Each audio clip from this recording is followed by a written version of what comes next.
Այս պահին գտնվում ենք Հյուսային պողոտայում, գտնվում եւ զրուցելու ենք Շաքե Հավանք Կարապետյանի հետ եւ մի փոքրիկ ակցիա գրքի տոնի հետ կապված, այո, Երևանը գրքի համաշխարհային մայրաքաղաք։ Ճիշտ է, եւ սա նշենք, որ ինքը Art Bridge-ի տնօրենն է, այո։ Եվ սա միջոցառումը դարձար գիրքի շրջանակներում Փառատոն, որ մեկնարկեց Խնկո-Ապոր գրադարանում, Խնկո-Ապոր գրադարանի տնօրեն Ռուզան Տոնոյանի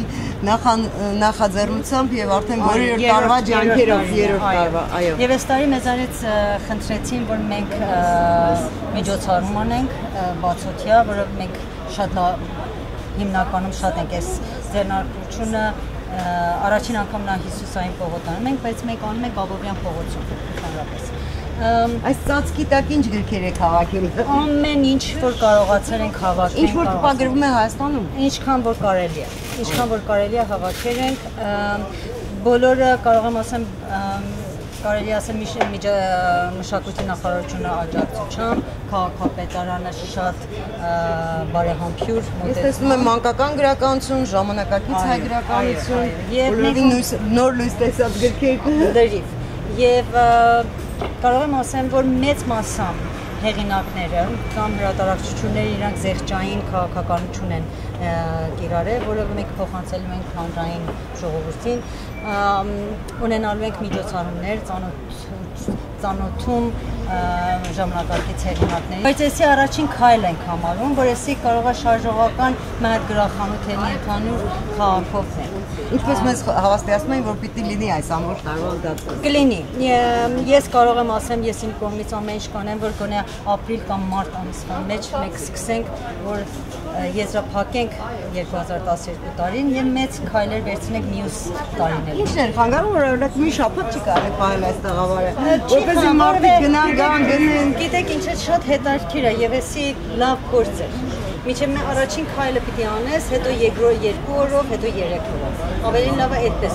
աճենք, քան թե խեղճանք։ Այս տարի դուք որպես գրախանութի տնօրեն ինչ եք նկատել, որպես Երևանը գրքի համաշխարհային մայրաքաղաք, արդյոք ավելացել է գիրք գնողների թիվը, ընթերցողի թիվը։ Գիտեք, ես կարող եմ այսպեսին ասեմ, ես արկովաճառքը չեմ կշիռ համարում հետաքրքրությունը գրականության, բայց նույն ժամանակ կարող եմ ասեմ շատ հետաքրքիր բաներ է կատարվում, հարցազրույցներ է կատարվում, այսօրվա դրությամբ քննարկումներ է շատացել, հանդիպումներ եւ դա ինձ թվում է ավելի գնահատելի է, քան թե վաճառքը եւ օրինակ համարել։ Շատ խնդրում։ Այժմ զրուցենք մեր հեղինակներից, բարև ձեզ, Տիկին Անահիտ Քոչյանի հետ։ Նա հենց այս օրերին բոլորին նոր գրքով է հանդես գալիս, տագնապ։ Մի բան ուղղակի ուզում եմ ասեմ Տիկին Քոչյան, ժամանակին մեծն Վիլյամ Շեքսպիրը ասում էր աշխարհը բեմահարթակ է, մենք բոլորս դերասաններ, չէ՞։ Դուք էլ այդ բեմահարթակում նաև թատրոնի բեմում հրաշալի դերասանուհի եք եւ հետո կտրուկ շրջադարձ դեպի գրականությունը։ Չեմ ասում, որ թողել եք թատրոնը։ Նաև մենաներկայացումները եւ այլն, բայց գրականությունը ձեզ ասես իրոք խլեց տարավ բեմից, դուք ասես ընկաք ճիշտ իրականություն։ Երևի ինչն էր պատճառը, մի քանի խոսք։ Գիտեք, գրականությունը մի ասպարեզ է, որտեղ լիովին անկախ ես։ Ոչ ոք չի կարող քո գրիչը քո ձեռքից խլել եւ կոմպյուտերը ոնց ասում է։ Հետո ինքդ քո գլխի տերն ես եւ հետո ճիշտ է, ես խաղում եմ մի դերասանի թատրոն, բայց նյութեր, որոնք ինձ հուզում են։ Նյութեր, որոնք ինքս եմ ես ընտրում եւ ոչ մեկ պարտականություն չունեմ ինչ-որ կատարելու, խմբում, դեր, որը շատ չես ուզում, այսինքն ոչ միայն Երևան ասելիքդ ասել, լիարժեք, ու խոսքը աշխարհին եւ գրականության միջոցով եւ թատրոնի միջոցով։ Դուք գրեթե ամեն տարի նոր գիրք եք մատուցում, հրավիրում ընթերցողին։ Մի քանի խոսք այս նոր գրքի մասին, տագնապ, ինչ տագնապի մասին է խոսքը։ Այս գիրքը տղամարդկին հարաբերության մասին է։ Այն նյութը, որը պակաս է մեր հայ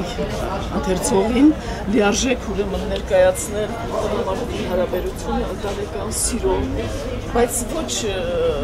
երկնագույն, այսպես ասած, գույներով, այլ իրականության մեջ կյանքը թույլ չի տալիս շատ ռոմանտիկ մնալ, կյանքը իր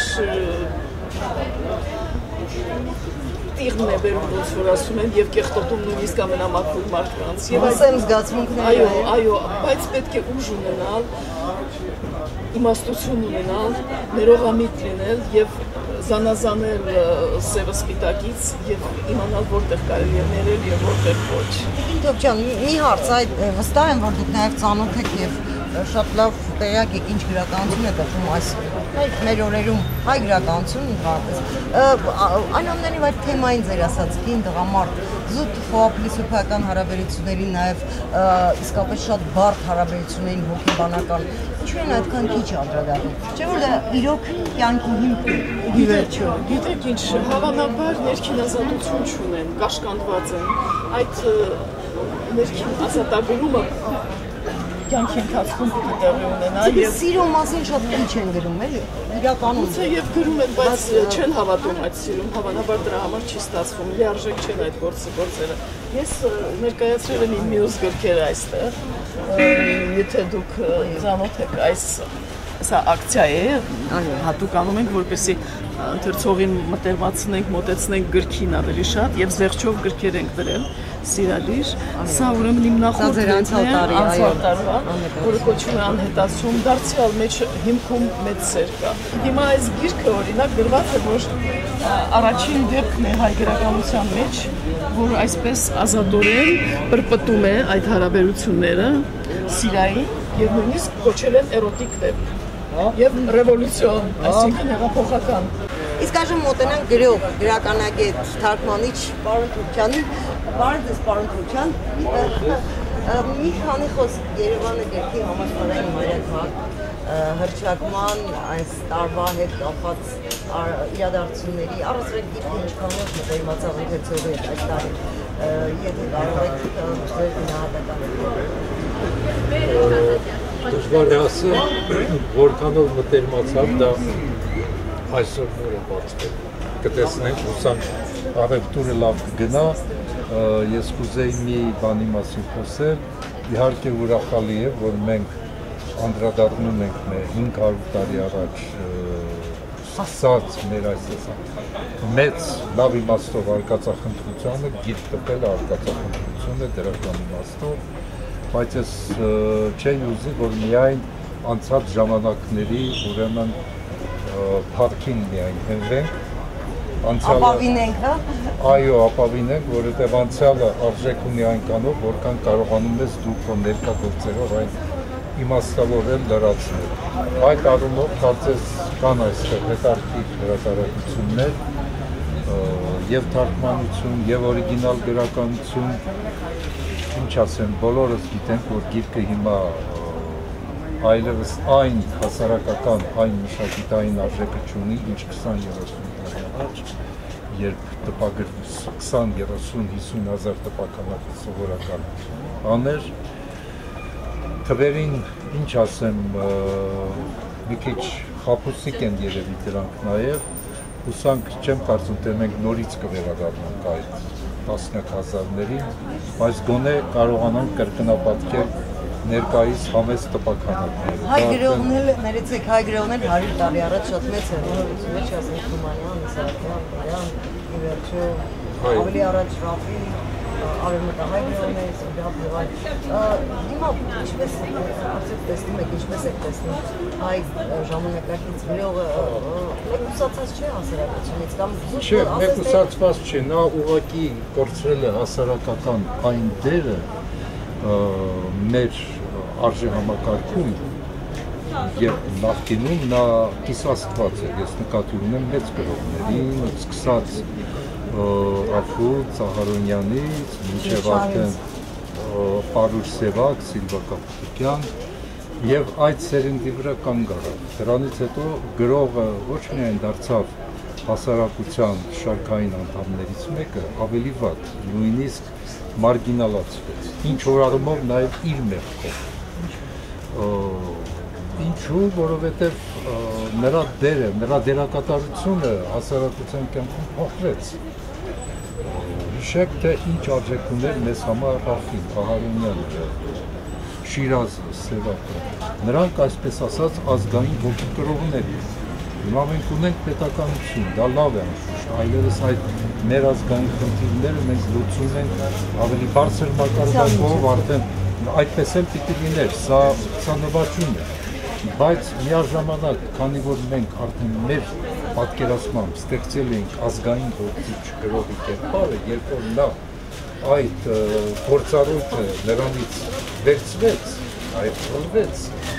բնականաբար մենք մոտեցանք, որ նա ունի նաև ուրիշ գործառույթ, գեղագիտական, դաստիարակչական, խոսքով շատ բաներ կա, ինչը մենք օրինակներ կարող ենք բերել մյուս քաղաքակիրթ ազգերից։ Այս Տոլստոյն էլ ասում է, որ իրականությունը դաստիարակչական մեծ դեր ունի հասարակության։ Այո, նա նույնիսկ հատուկ դասագիր գրեց եւ դասագրքերում ես իմ դասագրքում հիշում եմ Տոլստոյի օգտակար ավարտներ, որոնք հիմա ցավոք սրտի չկան։ Ինչու կորցրեց գրականությունը իր այդ դերը հասարակության զարգացման դասիարակության։ Գիտեք ինչ է, երբ որ մարդը մի ինչ որ ես շկոպտացում եմ գրողը իր չէ, բայց պատկերացնեմ, երբ որ այդ իրը այլևս պետք չէ, մարդիկ կամ շպրտում են կամ մոռանում են։ Տվյալ դեպքում մենք սովոր չենք իդեմս գրողի տեսնել նաև այն գործառույթները, որը մենք թվարկեցինք, գեղագիտական, մանկավարժական, դաստիարակչական եւ այլ եւ այլ։ Հիմա պետք է նման բաները կազմակերպվի։ Գիտեք ինչ է, ժողովուրդը կազմակերպող զանգված է։ Ինչպես ուզես, այնպես կոչ, չեմ ուզում պատասել նախիրը, ոչ, զանգված է, մարդկային զանգված է, բայց նրան կարելի է ուղղորդել, նրան կարելի է լավ բաների այսպես ասած ուշադրությունը հրավիրել, սա աշխատանք է, սա պիտի արվի, բայց հիմա այն, ինչպես ասել, այն դա գրողները չեն անում, ով պիտի արվի։ Չէ, գրողները մենակ չեն կարող, այո, գրողները ինքնի սկսած իրենց տեքստից, նախ տեքստից, նա արդեն գրածի մեջ պիտի ունենա այդ նպատակը, պիտի հասցեգրված երկրորդ դա պիտի պետականորեն դա պիտի դպրոցներում ուսուցանա շատ միջոցները շատ են, հեռուստատեսությունը պիտի, մենք չունենք օրինակ 10-15 ծրագիր ունենք, բայց չունենք գրական որևէ հաղորդում։ Գրական ժամ, նոր գիր, չգիտեմ, ինչպես ուզում եք անվանել։ Հանդիպում գրողի հետ։ Հանդիպում լինի, ինչ լինի, չկա, այսպիսի մշտական գործող, շաբաթը 1, ամիսը 1, չգիտեմ, ինչ-որ տարբերականությամբ, չկա այդպիսի։ Իսկ դա շատ կարևոր լսարան կարող է հավաքել, եւ մարդկանց դաստիարակիչ օգտակար Գոնե կլսեն, եթե չեն կարդում, գոնե կլսեն։ Չէ, դա կարելի է կազմակերպել, դա պիտի արվի որոշակի գաղափարախոսությամբ եւ իր բարի սերմեր կայացնել։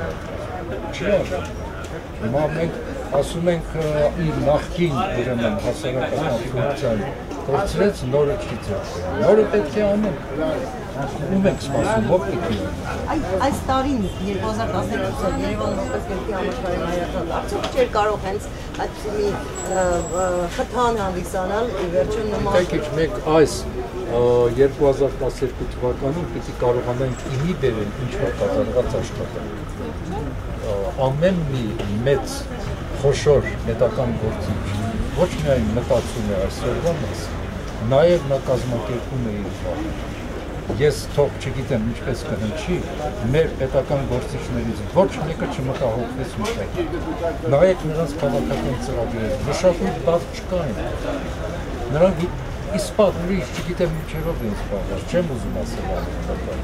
բայց ինչպես կարելի է բոլոր այդ քաղաքական, տնտեսական, հասարակական այդ ծրագրերը մեկուսացնել մշակույթից, այն էլ մեր ժողովրդի համար, որը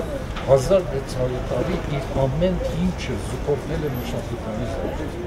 Նայեք, հետ նայեք, մեր նոր պետականությունը քրիստոնեական սկսվում է նոր մշակույթի ծնունդով եւ անգամ մեր աշխատաշնչի թարգմանությամբ։ Ոչ միայն, դա կարևոր քայլերից մեկն է։ Եվ հիմա այսքան միանգամից սա մեր գենետիկայի մեջ է, չի կարելի սա միանգամից վերցնել ու շպրտել մի կողմ անուշադրության։ Դա խոսում է այն մասին, որ այդ քաղաքական գործիչները լավ չգիտեն իրենք ժողովուրդը։ Այսինքն ոչ թե ժողովուրդը կարիք չունի արվեստի եւ մշակույթի, այլ պարզապես նրան դա չեն հատում։ Ժողովուրդը կարիք ունի այնքանով, որքանով ինքը պահանջի, բայց եթե նրան ծրագրավորվի, նրան ուրեմն կազմակերպվի, նրան հասկացվի, որդվի, հետո ժողովուրդ ասածը սերունդներ են, մի սերունդը արդեն ժամանակին կրթվել է այդ ոգով, նոր սերունդը գալիս է եւ հակագեղագիտական, հակամարտկային ինչ ասեմ, ջիվաղային պրոպագանդա տեսնում, լսում էկրանից եւ ամենից, ինչ կարելի է այդ հետ երեխաներից պահանջել, ինչ պահանջել։ Եթե դրա փոխարեն ինչ բան չես մոտեցնում, հա։ Ժողովուրդը մի ամբողջություն չի, դրանք տարբեր